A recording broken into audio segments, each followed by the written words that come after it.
So all the snow is gone. There's actually just a little patch right up there that I'm just waiting to melt, and I'm going to leave that area for now. But for the rest of the lawn, I've in the last video you saw that I squished all the mold tunnels, I fluffed up any snow mold that was there, and now I need to dethatch. There's a lot of kind of dead grass lying around, so I'm not going to do a full dethatch. I'm probably just going to run over with the Dethatcher and the Agri-Fab dethatcher on the back of the lawnmower, and with no weight on it first, and see how that goes. It's actually really dry. We've had probably about a week now of in the 50s, high 40s. It's actually about 65 today, so it's a really warm day. So plan of action is to get the lawnmower out. It's kind of boxed in the garage, so hopefully we can get that out in a reasonable time. Get the Dethatcher hooked up. I will run over at least 3/4 of it. I've actually got a plan for that side of the yard and that side of the yard. So we're not going to do top part on the north side up here, because that's where the vegetable garden's going. Then this part over here, I'm going to be building a shed there. So I've been struggling in this area here. I struggled last year. There's a lot of moss down there. It's very undulating. There's actually a bit of glass came up there, like almost like a glass bottle came out of nowhere. And then right up the top here, there's still snow there, so I'm just going to leave that for now, because I'm not going to be able to squish any of the mole holes or mole tunnels and fluff it all up just yet. It's still a little bit kind of frozen. It is actually shaded quite a lot by the house and the trees on that side there. So let's get the lawnmower out and let's start dethatching. There's been a significant difference in the colour of the lawn since last week. It's actually greening up quite well. It's only been a week, so that's good. There are obviously still the brown patches and dead grass, but that's stuff that we're going to get rid of today, hopefully. Let's get to it, and we'll see how it goes. I'm going to run it with no weight on this, and we'll see how that turns out, and then if we need to add weight, we'll do that. So let's get started, and we'll see how it turns out.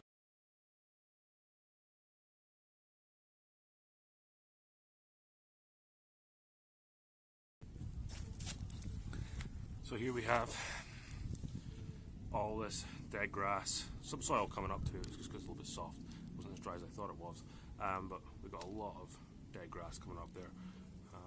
It's just all there. So we're going to run back and forward as far as I can that way. I actually went a little bit too far onto still kind of frozen damp stuff, so it's a little bit precarious along there. But we'll go back and forward across the way, then we'll go up and down as well, and really dig up all this bad grass. There's plenty of it around, so hopefully this will do it without any weight on it. I don't want to put any more weight on it because it already is starting to dig in a little bit. So let's have a look at that, and then we'll continue on without any weight. So here we got the patch that I'm doing today, dethatch for the first run, and you can see there's a lot of thatch coming up, but I do want to go across it again. But first off, I am actually going to hook up the bagger, and I am going to bag all these clippings first, and I'll come back across it again, just because it might pick up some of it, and then make my second pass a little bit easier. But you can just see here, it's actually a weed there. It's pulling all that up, so I think the lawnmower will pick up that, and I'll get all the leaves as well. There's a lot of sticks too, so this is part of just cleaning up the lawn too. It's not just a case of dethatch. I did want to. I was being a little bit lazy. There's a lot of yard to do this by hand, and this just makes it a lot easier. But yeah, we've gone up and down. We've kind of gone across, and I turned around a few times, but you can see here it's just all that stuff there. So we'll hook up the bagger and we'll get that all put away, and then we'll come back and see if we need to go again. So here's all the dead grass. None of this is actually that green. There's a few bits in there that are green, probably just cutting the top of it a little bit, but that's all just from one pass, and I'm not completely finished. One thing that I should have said is make sure you always pick up the stones after you dethatch. That's the only thing where you have to get up on your feet and do, because it does unearth a few stones. Some of them could be quite big, so you just want to make sure you get rid of them first. So I'm going to get this dumped out, go for another pickup, and we'll be on with the second round of dethatching. Finished dethatching. I got these two tubs filled up here, and then I got this one here filled up. But the lawn is looking good. That was 2 passes with the Dethatcher, and then obviously picking it up. I just kept on going over and over and over. And I mean, there are still some bits down here, but these bits here, they're still attached, so they're going to come back. They're going to green up nicely, hopefully. There are some weeds in here, but we will be treating them. So I thought I was going to get away without overseeding in the spring here. Some parts are actually really thin, especially at the top there, and parts just like here.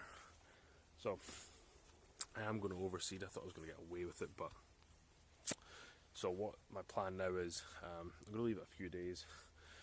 I'm going to get some weight on the Dethatcher, and I'll go over it again to really kind of scratch up the surface, so allow the seed to get into the soil there. I'll also get my seed, I'll get my peat moss, I'll get my weed killer, so we can start going forward. It's still a little bit cold right now, probably. Seed, I think we're going to need to be probably another couple of weeks away. I think we've got frost on the horizon sometime soon, potentially, but if not, we should be good to go in a couple of weeks. So I'll let this go for a week or so, see how it's doing, and I might be able to. We'll check the temperature. I think it's been about the 40s right now, so a little bit cold still. So we'll check back in a couple of weeks, and then we'll get on with the overseeding process. So if you haven't already, check out one of my other videos. I've got some lawn care videos, got some woodworking videos, some other DIY videos around the house. So with that being said, please consider subscribing to the channel, and I'll catch you on the next one.